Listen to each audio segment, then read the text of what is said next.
रामलला के चढ़ावे पर डाका डालने वाले पापियों पर अब चौतरफा शिकंजा कसा गया है।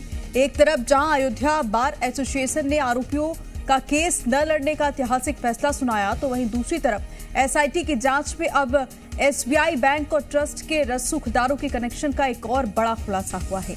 देखिए रिपोर्ट।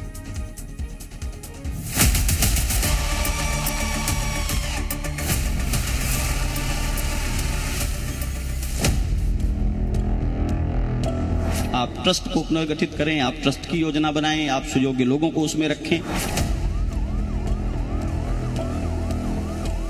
जुलाई 11 तारीख को अयोध्या में बैठक है, ट्रस्ट का बैठक है। जी हां, राम मंदिर में चंदा चोरी मामले को लेकर ट्रस्ट की बड़ी बैठक होने वाली है। मामले के खुलासे के बाद ये पहली बैठक होगी। ऐसे में कई सवाल अब हवा में तैर रहे हैं। पहला सवाल, क्या ट्रस्ट को भंग कर दिया जाएगा? दूसरा सवाल, क्या ट्रस्ट का पुनर्गठन किया जाएगा? तीसरा सवाल, क्या ट्रस्ट में सीईओ की नियुक्ति होगी? ये सवाल इसलिए क्योंकि चंदा चोरी केस में अब पुलिस का शिकंजा ट्रस्ट के पदाधिकारियों पर कस रहा है। ट्रस्ट के महासचिव चंपत राय से पुलिस ने पूछताछ की है और उनका बयान दर्ज किया है। हालांकि इस केस में दर्ज एफआईआर में चंपत राय या किसी भी पदाधिकारी का नाम नहीं है। ट्रस्ट में पूर्ण रूप में बदलाव की आवश्यकता है। ट्रस्ट के अज्ञानता के कारण, ट्रस्ट के लापरवाही के कारण, ट्रस्ट के प्रमाद के कारण इस प्रकार का घटना आया। ट्रस्ट में बदलाव की मांग इसलिए उठ रही है क्योंकि खुलासा हुआ है कि चंदा चोरी को लेकर 3 महीने पहले ही बैंक ने ट्रस्ट को चेतावनी दे दी थी। एसबीआई ने ट्रस्ट से चंदे की गिनती में लगे कर्मियों को हटाने की सिफारिश तक की थी, लेकिन बावजूद इसके ट्रस्ट ने किसी भी गणना कर्मी को नहीं हटाया। चंदा गिनने में लगे सभी कर्मचारी ट्रस्ट के पदाधिकारियों के रिश्तेदार या करीबी थे। ट्रस्ट ने बैंक अधिकारियों से 2 टूक कह दिया कि किसी गणना कर्मी को नहीं हटाया जाएगा।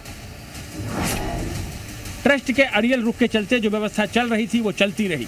काउंटिंग में लगे कर्मचारियों को भी एहसास हो गया कि जब ट्रस्ट ही कोई एक्शन नहीं ले रहा है तो फिर कोई उनका क्या ही बिगाड़ लेगा। लिहाजा वो और ज्यादा रकम पार कर उसे ठिकाने लगाने में जुट गए थे। अब इसका सीसीटीवी सबूत भी सामने आ गया है। 5 जून का आरोपी कर्मचारी अविनाश शुक्ला के घर के बाहर का एक सीसीटीवी मिला है। सीसीटीवी में ट्रस्ट की एक टीम और पुलिस के जवान अविनाश के घर के बाहर नजर आ रहे हैं। ट्रस्ट को अविनाश के घर से रुपयों से भरा एक बैग मिला था जो वीडियो में दिख रहा है। कहा जा रहा है कि बैग में चंदा चोरी की बड़ी रकम थी जो अविनाश के घर में छिपा कर रखी गई थी। इस बरामदगी के बावजूद ट्रस्ट ने चढ़ावा चोरी की बात सार्वजनिक नहीं की और न ही कोई एक्शन लिया, जिसका सबूत ये सीसीटीवी दे रहा है। और सीसीटीवी कैमरे के फुटेज के बाद यह पता चलता है कि इनको जानकारी रहने के बाद भी इस तरह से लापरवाही के कारण आज इस प्रकार से सनातनियों की भावनाएं आहत हुई है, सनातनियों की श्रद्धा आहत हुई है, सनातनियों का विश्वास आहत हुआ है। निश्चित रूप से ट्रस्ट भंग करके पुनर्ट्रस्ट की गठन किया है, संतों की मांग है। ट्रस्ट की भूमिका को लेकर सवाल इसलिए उठ रहे हैं क्योंकि उसे 3 महीने पहले ही चंदा चोरी का पता चल गया था, लेकिन उसने कोई एक्शन नहीं लिया।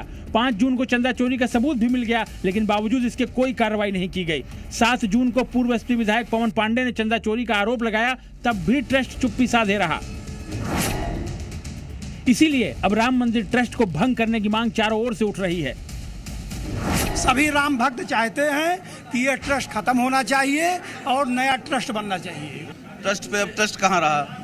जब ट्रस्ट ही भ्रष्ट हो गया तो ट्रस्ट पे ट्रस्ट कहाँ रहा? ये सब दोषी हैं इसमें और सबके जानकारी में हो रहा था।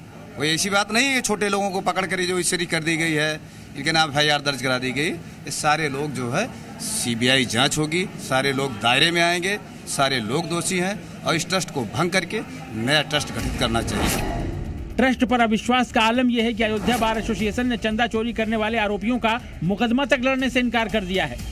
एसोसिएशन ने यहां तक कह दिया है कि चंपत राय, अनिल मिश्रा और गोपाल राव को अयोध्या छोड़ना होगा। चंपत राय, अनिल मिश्रा, गोपाल राव 3 दिन के अंदर अयोध्या छोड़ के चले नहीं जाएं। अगर 3 दिनों के अंदर वो अयोध्या नहीं छोड़ते तो पूरी अयोध्या को जाम कर दिया जाएगा।